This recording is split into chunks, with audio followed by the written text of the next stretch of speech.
Welcome back everybody, my name is Nick930, and to celebrate the upcoming release of both Wolfenstein Youngblood and the VR exclusive Wolfenstein Cyberpilot, I wanted to share with you the complete history of Wolfenstein.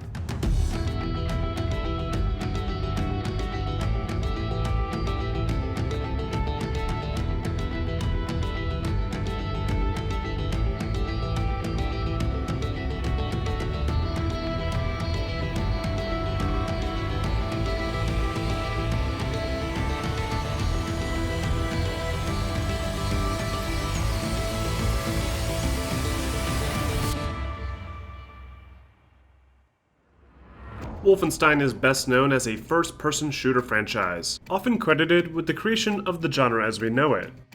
Most games in the series focus around a lone American soldier during World War II, sneaking behind enemy lines, stealing documents and killing Nazi soldiers. But as the series matured and began venturing into the emerging 3D space, the gameplay began to evolve into a heavier focus on fast-paced shooter action and over-the-top violence. Wolfenstein today is an impressive culmination of several decades worth of innovation and creativity. And to truly appreciate how much the series has grown, it's important to understand exactly how this franchise has managed to get to this point. So let's start by taking it way back to the original title in the early 1980s. In 1978, a small computer game development studio called Muse Software released two titles for the Apple II computer, titled Maze Game and Escape. These titles were incredibly unique in that they featured a first-person perspective, as opposed to the more common top-down or side-scroller design of video games at the time. Silas Warner, the developer responsible for these games, was then inspired by a multi-directional top-down shooter game he played in an arcade called Berserk, where players need to navigate a little green stick figure through maze-like rooms filled with hostile robots. Using this same gameplay design and additional inspiration from the film The Guns of Navarone, Warner created the 1981 classic Castle Wolfenstein. Castle Wolfenstein's story is pretty straightforward. Players take control of an American POW during World War II, who breaks out of their cell and sneaks around a Nazi fortification, fighting enemy soldiers and stealing valuable documents before ultimately escaping. Just like Berserk, Castle Wolfenstein employs a top-down maze design, with players capable of moving up, down, left, or right in very basic environments, often populated with patrolling Nazi soldiers. Players can either shoot these soldiers using their stolen Mauser pistol, or even slip past the enemies using disguises. Players also need to carefully manage their ammunition, as extra rounds are often difficult to find. To find more ammo, players need to search crates and enemy soldiers, either after killing them and looting their corpse, or while holding them at gunpoint. Players also need to find health, which comes in the form of German food, grenades, which can be used to destroy walls, and even alcoholic beverages that result in the player's bullets shooting in unintended directions. Castle Wolfenstein is often credited with being the earliest example of stealth action in video gaming. However, this isn't exactly true, as there's a few other examples of stealth in video games as early as 1979, including the computer game titled Shoplifting Boy. Still, Castle Wolfenstein's stealth was much less restricted, and the multiple options for completing objectives made it stand out substantially. Visually, the original Castle Wolfenstein isn't all that impressive to look at. The overall design of the experience is based heavily on Berserk, yet utilizes more complex sprites for the lead characters and the enemies. The environments are made up of staircases and simple brick sprites to create walls, all imposed over a plain black background. However, Castle Wolfenstein is one of the earliest examples of digital voices featured in a video game, with Nazi soldiers yelling out "Halt" and "Come and see" to signal to the player that they've been spotted. This was a huge deal, as it was one of the very first home console games to feature enemies with audible voices. When Castle Wolfenstein released in 1981, it was met with lukewarm reception. While some reviewers appreciated the thrill of escaping capture, the stealth action elements were criticized for being slow when compared to other games released around the same time. Others complained about the slow loading times and lackluster visual design, especially on the Atari. But despite these criticisms, Castle Wolfenstein was hugely influential, especially in how it helped to popularize the stealth action genre, an element that can be found in practically every game today. After the popularity of Muse Software's Castle Wolfenstein, production on a sequel soon followed, with Silas Warner returning as lead designer, and Eric Ace and Frank Silverboda III signing on to assist. The sequel featured slightly improved visuals, a different story, and reworked gameplay logic. In Beyond Castle Wolfenstein, an unknown soldier is tasked with assassinating Adolf Hitler by retrieving a suitcase bomb and triggering it during one of his meetings. The story is based loosely on the true events of the July 20th plot, where German conspirators attempted to assassinate Hitler with a suitcase bomb in his Wolf's Lair headquarters in 1944. The gameplay in Beyond Castle Wolfenstein remains mostly the same as the original title, only instead of grenades, players are given a silent knife to dispatch enemies undetected. The game's alarm and detection systems were also reworked, with players now needing to acquire proper paperwork to bypass certain guards. Beyond Castle Wolfenstein also introduced the ability to drag enemy corpses, adding an extra bit of depth to the stealth action gameplay. In terms of the presentation, Beyond Castle Wolfenstein made a few minor improvements, including more color variety to the character models, allowing their skin to be a separate shade from their uniform, and less blocky sprites overall. Beyond also improved on the sound quality, with digitized voices being more clear, and the new alarm system adding an extra mechanic to the gameplay. However, these few changes weren't enough to appease reviewers, with many claiming that the game failed to truly innovate, and that its outdated Apple II visual design failed to keep up with the design of other games around the same time. Several years later, Muse Software closed their doors, and the trademark for Wolfenstein was left sitting in limbo, providing the perfect opportunity for another team of developers to make it their own. In the fall of 1990, a programmer named John Carmack, who had been working for a subscription-based software company called SoftDisk under the team name Gamer's Edge, had begun working on an unapproved prototype for a PC port of Super Mario Bros. 3 with his coworker Tom Hall. At the time, only consoles had the hardware capabilities required to properly redraw components on the screen like in Super Mario. But Carmack developed a technique that allowed for tiles to refresh more efficiently on an IBM PC-compatible computer, allowing for a near-identical experience to that of Nintendo's entertainment system. Impressed by this breakthrough, John Romero suggested that they contact Nintendo directly and offer to create a PC port of the title. But Nintendo, determined to preserve their exclusivity to their own personal consoles, refused the offer, and the prototype was transformed into Commander Keen. Aware that their talents were being wasted at the software distributor SoftDisk, Romero and several other members of the Gamer's Edge team decided that their new Commander Keen project would need to be distributed by Apogee Software under a unique shareware distribution method. Due to financial limitations, the developers couldn't completely abandon SoftDisk. They instead worked full-time with them during the day and then spent their nights working on their new platformer title for Apogee. After months of hard work, Commander Keen was finally completed, and the first episode was made available for free, with additional episodes being made available with a paid mail-in offer.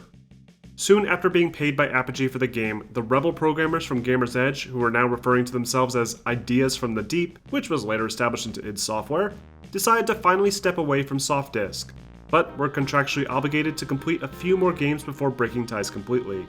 The team created several more titles, including more Commander Keen games and a few experimental games like Catacombs 3D, all of which provided interesting new concepts and ideas that would later be used as the foundation for what would become their breakaway hit.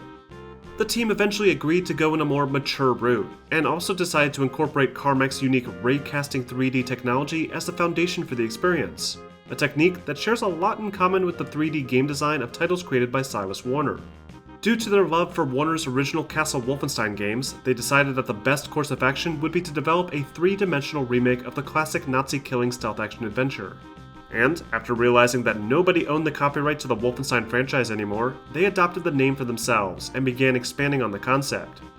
Finally, in 1992, id Software released Wolfenstein 3D, arguably one of the most influential video games of all time. In Wolfenstein 3D, players assume the role of an American spy named William B.J. Blazkowicz, who is tasked with disrupting Nazi operations in fictional fortifications during an alternate timeline version of World War II, where the Nazis have adopted advanced sci-fi technology and strange paranormal abilities. The game is broken up into 3 episodes, with the first episode largely resembling the classic Castle Wolfenstein. Each episode requires players to explore a maze of hallways while fighting different variations of Nazi soldiers with an arsenal of basic weapons. Unlike the original game, Wolfenstein 3D is played entirely in first person, with players capable of freely moving about blocky environments and defeating enemies. But unlike the more modern FPS games of today, this game's aim is locked entirely to the X-axis, with no ability to look up or down or target specific body parts. Instead, players need to rely completely on quick strafing and smart positioning to reduce exposure to enemy gunfire. Players start each episode with a handgun and a knife, but can find additional weapons throughout the levels, including a machine gun and a chain gun. The rocket launcher and flamethrower were also part of the arsenal, but were exclusive to the Mac, Atari, and Super Nintendo ports. In addition to managing an arsenal, players also need to be wary of their health status, which is displayed as a percentage in the bottom toolbar, along with a picture of the protagonist's face that will progressively get more and more damaged based on the damage incurred. Players can also walk over food and first aid items to restore their health, boxes of ammunition, and collectible gold treasures, which add to the player's score and can grant extra lives after reaching specific point milestones. Visually, Wolfenstein 3D was a revolution in 3D graphical design. While it wasn't technically the original first-person shooter, it's often credited for it anyway, mainly because of how influential its design was. Most first-person titles prior were flight simulators or friendly maze games, but Wolfenstein 3D took the 3D perspective and used it for an up-close and personal combat experience unlike anything ever seen before. id Software's first foray into the Wolfenstein franchise resulted in massive success for the young team of developers, with sales nearly doubling their expectations, and reviewers everywhere praising the creative game design and concepts. In 1992, id Software released a follow-up episode called Spear of Destiny, which added a few more levels and retained the same general premise. The resulting success convinced the team at id Software to continue to invest in the emerging first-person shooter style of game design, but they also decided to move away from Wolfenstein to make a completely original experience that better aligned with their more dark and mature ideas. After Wolfenstein 3D and its subsequent additional episode releases, the Wolfenstein IP was left alone for nearly a decade. id Software instead pushed forward with their new Doom franchise, which not only added more verticality to the shooter formula, but introduced more original concepts and ideas, rather than borrowing elements from Warner's creation. As Doom continued to define most of the early 90s, other game developers began to embrace the idea of the first-person shooter, and began creating games using a similar ray casting technique, resulting in a plethora of what were commonly referred to as Doom clones. Looking to push the envelope further, John Carmack, along with Michael Abrash, started working on a revolutionary next step in the first-person shooter, with a game engine that rendered virtual worlds in real-time 3D, rather than basically faking it like in Doom. The resulting engine, called id Tech 2, or more commonly referred to as the Quake engine, not only allowed id Software to introduce the iconic Quake game franchise, but was also made available to design with under a GNU General Public License. As the engine developed throughout the course of the 90s, new game franchises began to crop up from different developers, all built using some variation of the same code, including Half-Life, Heretic, Medal of Honor Allied Assault, and of course, a reboot of the Wolfenstein franchise. But with id Software focusing on the Quake and Doom series now, they decided that they would take on more of an executive producer role, as newcomers Grey Matter Interactive took the lead on the project. Grey Matter Interactive, originally known as Zatrix Entertainment, had previously worked with id Software to develop a Quake 2 level expansion, and after entering a publishing deal with Activision, decided to create a reboot to the classic Nazi-killing franchise. The resulting soft reboot was 2001's Return to Castle Wolfenstein, an entry that not only successfully brought the dormant series back to life, but is also a key component of what eventually became the Call of Duty series. In Return to Castle Wolfenstein, players assume the role of U.S. Army Ranger B.J. Blazkowicz, who is tasked by a fictional Office of Secret Actions committee to investigate a disturbing report that the Nazis are researching paranormal elements at a dig site in Egypt. After witnessing this firsthand, Blazkowicz and his partner are captured and imprisoned in Castle Wolfenstein. It's here where the game begins, and players are tasked with escaping the prison cells and continuing their investigation into the Nazis' evil occult activity. Return to Castle Wolfenstein shares a lot in common with its predecessor, with players needing to shoot Nazis with weapons found in the environment while also collecting ammunition and discovering secrets. But thanks to id Tech 3, the environments throughout the castle are much more diverse and meaningful, with large halls, dining rooms, and corridors combined with outdoor courtyards and airfields. The player's arsenal is greatly expanded, with players still capable of wielding a simple knife, pistol, and MP40 machine gun, but also needing to learn how to properly make use of sniper rifles and experimental Tesla guns. Some stealth action elements also make a return in this title, as players can crouch now and approach enemies unnoticed, killing them silently with their knife to avoid setting off alarms. Much like the later episodes in Wolfenstein 3D, Return to Castle Wolfenstein features several paranormal enemies, including undead grunts and experimental monsters. These enemies, who are typically more melee-centric, help to mix up the gameplay loop significantly, and require familiarity with all the available weapons in order to succeed. Grey Matter's take on the Wolfenstein franchise was the next logical step for the series, with the excellent verticality of Quake being perfectly incorporated into a somewhat more realistic setting. Players now need to reload their weapons, for example, and the ability to freely aim greatly increases the skill gap, with players now responsible for targeting specific body parts to deal damage. On top of the single-player component, players could also boot up into the included online multiplayer. This multiplayer is surprisingly very innovative, in that it reworks the class-based gameplay of the Team Fortress mod from 1996 and turns it into a World War II competitive shooter game. This multiplayer mode was incredibly popular back in the day, and even features one of the earliest examples of the Normandy D-Day invasion in an online shooter game. Visually, Return to Castle Wolfenstein was a massive leap forward for the series. Thanks to the power of id Tech 3, Castle Wolfenstein was now more properly realized in a 3D space, with actual verticality to the rooms and structures, along with advanced lighting effects and shadows. This new lighting design resulted in a completely different artistic tone, with a much more mature and darker atmosphere more in line with games like Quake and Doom.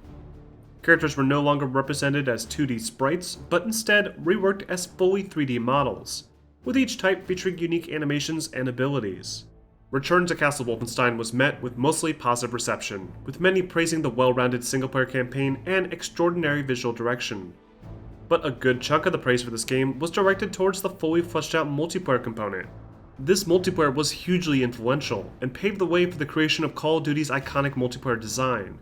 In fact, Activision even acquired Grey Matter Studios only a year after this Wolfenstein game released, and then Grey Matter was eventually absorbed into Treyarch only a few years later. With Grey Matter moving on to work on the Call of Duty franchise, Activision decided that they would need to find someone to support the thriving Wolfenstein Online player base, and enlisted the aid of another development studio called Splash Damage to work on a massive expansion pack for Grey Matter's game. However, this project proved to be far too ambitious, and the planned single-player component and plans to release the content as part of an expansion pack were eventually cancelled. But rather than scrapping their work entirely, Splash Damage released a free open-source multiplayer spin-off titled Wolfenstein Enemy Territory, delivering an even more robust multiplayer experience to fans of the previous game. This free-to-play game doesn't necessarily share anything in common with the plot of the main Wolfenstein series, and is instead a very basic team-based multiplayer World War II title. Players can choose to play on either the Allied or Axis team, and need to utilize each team's respective weapons based on the class they choose to play as. Much like Team Fortress, each class is given unique capabilities, like the ability to heal or revive downed soldiers as a medic, or set explosives to complete team objectives. Many of the weapons from Return to Castle Wolfenstein returned, including SMGs, machine guns, and rifles. But the gameplay is also slowed down considerably, adding a more realistic feel to the movement and combat. Because this game released as a free open source tool, the online player community created hundreds of modifications for the game, including custom maps and modes. And believe it or not, it still maintains a healthy player base today. Wolfenstein Enemy Territory was met with exceedingly high critical praise, with several reviewers applauding the well-designed multiplayer gameplay and the simple yet addictive design. After Return to Castle Wolfenstein and its additional multiplayer spin-off, the franchise once again entered an exceedingly long period of silence, with the one exception being a mobile RPG spin-off title for Wolfenstein in 2008. Activision had begun investing heavily in their massively successful Tony Hawk's Pro Skater series in the early 2000s, along with several television and movie tie-in games. But as the industry began to transition into the 7th generation of console hardware, Infinity Ward's Call of Duty franchise began to build a major name for itself. In 2007, Infinity Ward struck gold with their massively successful Call of Duty 4 Modern Warfare, which resulted in several imitations across the industry. Practically every shooter game post-2007 began incorporating aim-down sight mechanics, health regen, online multiplayer progression, grenade notifications, and unique player perk abilities in one way or another. Excited to incorporate this into other shooter properties, Activision took the Wolfenstein series back off the shelf, and tasked the development studio Raven Software to create a soft reboot to the iconic franchise in 2009. In this sequel to Return to Castle Wolfenstein, players once again play as BJ Blazkowicz, as he investigates more supernatural disturbances in Nazi-occupied territory during World War II. Only this time, Blazkowicz recovers a powerful ancient amulet that's capable of harnessing the power of a mysterious alternate dimension called the Veil. After bringing this artifact in for analysis, it's revealed that the Nazis are attempting to unlock its full potential by uncovering a series of powerful crystals hidden throughout the city of Eisenstadt. Most of the game takes place in and around the city, as players travel back and forth across the streets to locate the crystals before the Nazis do. players will need to interact with a German resistance movement and complete jobs across the city while fighting off Nazi soldiers and their experimental weaponry. As the story progresses, the supernatural threats begin to take hold of the city, slowly transforming it into a living nightmare. This title completely embraces the strange, occult aspects of the Wolfenstein franchise, putting extra emphasis on alternate dimensions, portals, and undead Nazi zombies, likely trying to differentiate itself from shooters at the time. Wolfenstein 2009 plays very differently from other entries in the series. First, just like most games around this time period, the feel of the gunplay is based heavily around the design of the popular Call of Duty series. Players can now aim down the sights of their weapons, the traditional health bar was replaced with a health regen system, incoming grenades show HUD indicators, and can be cooked and thrown back, and practically all the controls are the same. Since this entry was the first mainline title to be designed heavily for console gamers, a lot of the features fans loved about the 2001 game were lost. Environments offer less verticality to make aiming with the controllers more manageable. The environments themselves also feel significantly smaller, with more narrow arenas to fight in and a much heavier emphasis on making use of cover to avoid enemy fire. To help differentiate itself from its Call of Duty cousin, Wolfenstein incorporates unique magical amulet powers into its gunplay. Throughout the course of the game, players will gain additional powers for their amulet, including the ability to highlight enemy targets, slow down time, protect themselves with a bullet-deflecting shield, and even power up their weapons with increased accuracy and damage. To balance this powerful set of abilities, each power consumes Veil energy, which can only be recharged by finding pools of energy in the environment. Wolfenstein 2009 also introduced a new character progression system into the single player that allows players to purchase weapon attachments and ammunition from NPC vendors, and upgrade their powers for increased effectiveness. In order to purchase these upgrades, players will need to collect gold by completing both primary and optional objectives, and by finding hidden gold stashes throughout the environment. To account for these new RPG elements, the level environments were constructed very differently, with a large central hub area being connected by several blocked pathways that branch off to the sides, and an objective compass being displayed at the top of the screen to easily guide the player to the next goal. These RPG elements were becoming increasingly popular around this time, with successful titles like BioShock, Far Cry 2, and Fallout 3 quickly establishing what would become an industry norm. Meanwhile, the multiplayer mode failed to deliver the same volume of complexity that fans fell in love with enemy territory. Due to the limitations of consoles at the time, Wolfenstein 2009's multiplayer was scaled back to what essentially amounted to a less polished Call of Duty deathmatch experience. Players can make use of several of the same weapons from the single player, and still need to choose between various soldier classes based on their playstyle. Wolfenstein 2009 was met with average critical reception, due to its uninspired gunplay and its forgettable level designs. Like many other shooter games in the late 2000s, Wolfenstein had lost its identity, and developers like Raven Software failed to find a way to properly innovate on the series that helped to establish the first-person shooter genre. After the lackluster reception and disappointing sales, Activision let go several employees at Raven Software and canceled a planned follow-up sequel. Meanwhile, a major purchase acquisition for many of Activision's properties had begun, resulting in several id Software titles like Doom and Wolfenstein being turned over to ZeniMax Media, best known for their contributions to the Fallout and Elder Scrolls series. With this new publisher, Wolfenstein would once again undergo a substantial transformation. Only this time, the series would finally re-establish its own unique identity. With the Wolfenstein franchise now firmly in the hands of ZeniMax Media, the rookie development studio, Machine Games, requested that they be put in charge of creating the next mainline entry. ZeniMax agreed, and work began on another soft reboot in fall of 2010. When approaching this classic franchise, Machine Games tried to isolate the core aspects that set Wolfenstein apart from other shooters. They concluded that the over-the-top intense combat and Nazi enemies were paramount to the experience. Understanding this, they decided to push both of these elements to the extreme, with combat being reworked to be incredibly smooth and satisfying, and the Nazis being more prominent than ever before. The result was 2014's incredibly successful reboot, Wolfenstein The New Order. The New Order takes place a few years after the events of the 2009 game, with the Nazi forces overwhelming the Allies thanks to their new advanced technology. To slow the creation of these powerful new weapons, the Allied forces launch a desperate attack on a facility owned and operated by the evil General Death's Head. The player once again assumes the role of BJ Blazkowicz, who is now fully voiced throughout the experience and provides much more personality than ever before. This is important because the New Order takes on a significantly more cinematic approach to its storytelling, with some intensely dramatic moments setting up the main conflict of the story. After narrowly escaping Deathhead's fortress in the opening sequence, BJ is put into a coma and wakes up in a Polish psychiatric ward several years later. Here, he meets Anya, the facility's head nurse who spends extended time caring for him in his debilitated state. After nearly being murdered by a Nazi death squad, BJ and Anya escape, and it's revealed that the Nazis managed to achieve victory over the Allied forces in World War II, and the world is now completely under Nazi control. This creates an interesting twist to the narrative, as BJ is now faced with seemingly impossible odds, as he attempts to dismantle the already established Nazi regime in any way he can. Along the way, the player is introduced to several new characters, all with unique personalities that help to make the experience feel more in line with a feature-length film. Other characters, like the villainous Death's Head and Resistance leader Caroline Becker, are even carried over somewhat from the 2009 game.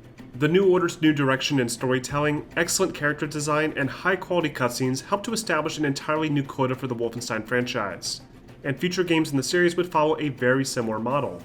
But the gameplay was also greatly improved upon. After the initial hype for the Call of Duty franchise began to die down, game developers everywhere began looking at ways to distance themselves and properly establish their own unique style to first-person combat. Considering Wolfenstein never necessarily had anything unique about its first-person shooting gameplay, the team at Machine Games were faced with a real challenge. What could Wolfenstein do that was different? The devs eventually landed on several different intuitive designs, all of which provided players with more freedom to fight the Nazis in their own way. First, the stealth system from the original game was brought back to the forefront, and, if the player chooses, can be the primary form of engagement throughout the entire game. Players can sneak up behind enemy soldiers and perform brutal melee takedowns, and even throw knives to take down enemies from a distance. Many areas also feature Nazi officers, who, if alerted, will trigger an area-wide alarm that will call in more enemies. But if players prefer going in guns blazing, Wolfenstein The New Order provides plenty of tools to do so. One of the most key features of this game's combat is the ability to dual-wield any of the weapons in the game.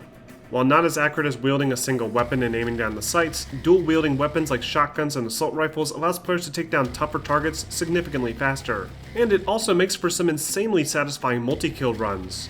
Players can also locate special weapon modifications throughout the campaign that can add alternative fire modes to things like the shotgun or the assault rifle, all of which can be seamlessly swapped between with the click of a button.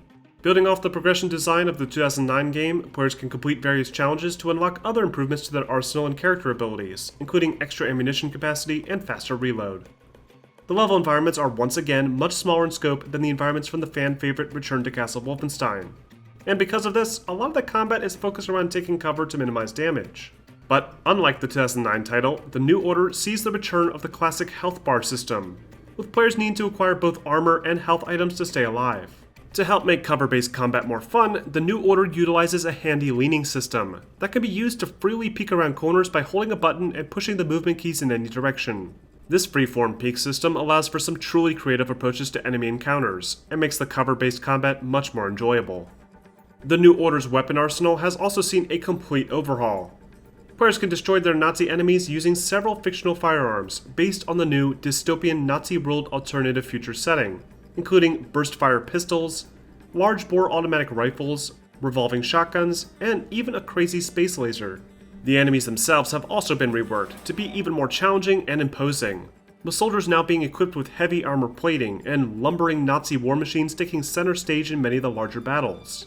This new sci-fi approach fits in perfectly with the concepts originally introduced by id Software back in Wolfenstein 3D, a clear inspiration for many of Machine Games' ideas, made even more evident by their inclusion of a secret Wolfenstein 3D Easter egg that blends the two games together. The New Order was built using id Tech 5, which has the added benefit of being able to render shadows more softly and realistically, in addition to a more efficient form of texture streaming. This allowed Machine Games to build the massive worlds of the New Order, and helped to properly convey the desperate tone of the experience. Wolfenstein The New Order was a resounding success, and was met with mostly positive critical reception. Many praised the game for its well-written story, engaging characterization for Blazkowicz, and the highly addictive combat design. However, a few reviewers knocked the game for its requirement to manually hit a button to pick up additional ammo off the ground, some texture streaming issues, and characters that failed to make a true impression in the gameplay. Despite this, The New Order became one of the best-selling games in 2014, and restored faith in the classic first-person shooter franchise. Machine Games managed to accomplish what no other developer in charge of the series had done before, and created a unique identity for this first-person shooter icon. Only a year later, a standalone prequel expansion called Wolfenstein The Old Blood was announced. Initially planned as DLC for The New Order, The Old Blood featured a return of many of the series' classic themes and concepts, including paranormal Nazi experimentation and more medieval-inspired environments. The entire experience was designed as a love letter to fans of Return to Castle Wolfenstein, with several references to the classic title throughout. The Old Blood takes place prior to the events of The New Order, with the Allied forces in World War II still desperately trying to halt the progression of the Nazi war machine. Under the direction of the OSA, Agent B.J. Blazkowicz infiltrates Castle Wolfenstein in an attempt to obtain information pertaining to the secret location of Deathhead's compound, the very same compound that serves as the setting for the intro and finale of The New Order. But after being captured, B.J. is forced to escape from a prison cell and the castle itself. This initial plot shares a lot in common with the original Castle Wolfenstein and Wolfenstein 3D, only with a more cinematic B-movie style approach to its storytelling. After escaping from the castle and defeating the imposing Lieutenant Jaeger, the story then shifts into something more along the lines of Return to Castle Wolfenstein. While a much shorter story than the mainline entries, The Old Blood provides a substantial amount of fan service. It provides the opportunity to make use of the advanced storytelling capabilities and smooth combat controls of The New Order, in the more traditional setting of the original Wolfenstein games. For the most part, Old Blood's gameplay plays practically the same as The New Order, only with some slight variations to the firearms to match the older time period. But one of the biggest additions to the gameplay is the steel pipe, which not only can be used to defeat enemies, but also allows players to complete various tasks like climbing specific walls or breaking through locked doors. Visually, very little has changed from The New Order. While many of the assets were reworked slightly, The Old Blood is still limited by the id Tech 5 engine, and suffers from the same texture streaming limitations that resulted in bad popping in the last game. But due to increased familiarity with the game's strengths and weaknesses, Machine Games was able to create much larger, more interesting environments. But despite this, The Old Blood received slightly less positive reception than its predecessor. While the game was praised for its excellent combat and level design, a few journalists noted that the experience failed to live up to expectations, and delivered a slightly weaker overall experience. The combat was still visceral and fun, but the game's story failed to capture audiences' attention, and ultimately would have been better received as an add-on for the previous title, rather than its own standalone release. After this title, Machine Games went quiet, likely developing concepts for their inevitable follow-up title. In its year off, id Software returned with their 2016 reboot Doom, which made use of the 6th generation of the famous id Tech engine. This engine benefited from being able to more easily render dynamic lighting, while also maintaining solid performance at the desired HD standard resolution. After Doom's overwhelming success, it was soon revealed that a sequel to Wolfenstein The New Order was in the works, and was being built using the same engine as Doom. The sequel, titled Wolfenstein 2 The New Colossus, released in fall of 2017, and continued to expand on the story and polished combat mechanics while also bringing with it a fair amount of controversy. The New Colossus takes place immediately after the events of The New Order, with BJ at the brink of death prior to the destruction of Deathhead's fortress.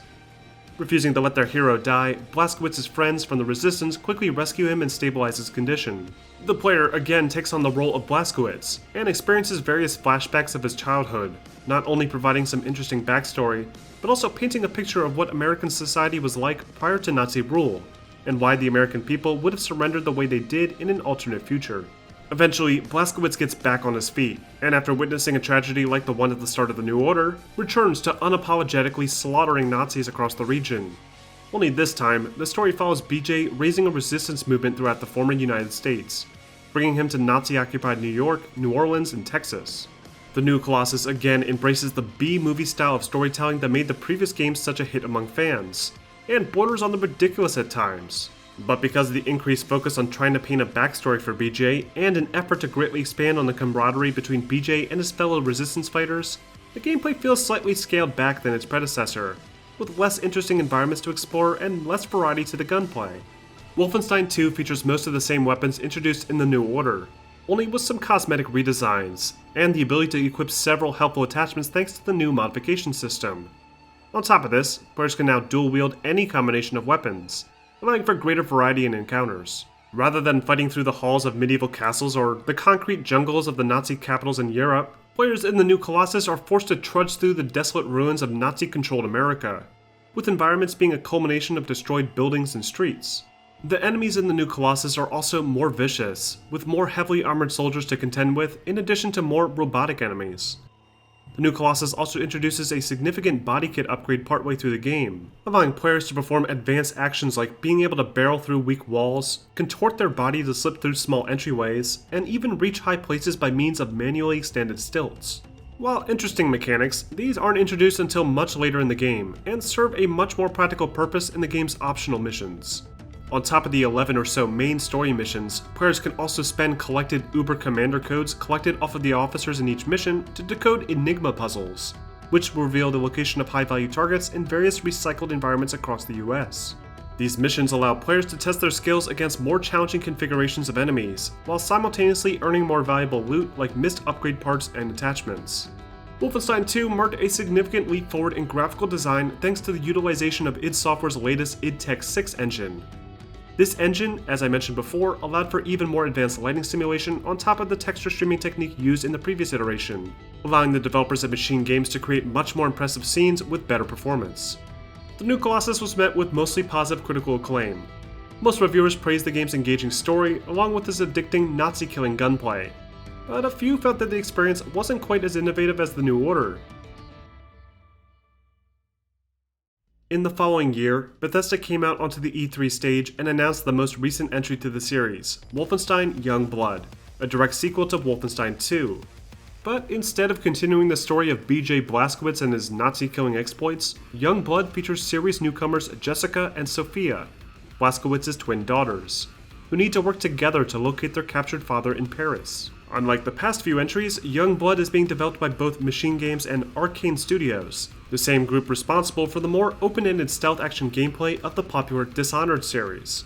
The gameplay direction for Youngblood, based on the footage shown so far, appears to be relying heavily on more open-ended elements, like the design of 2009's Wolfenstein.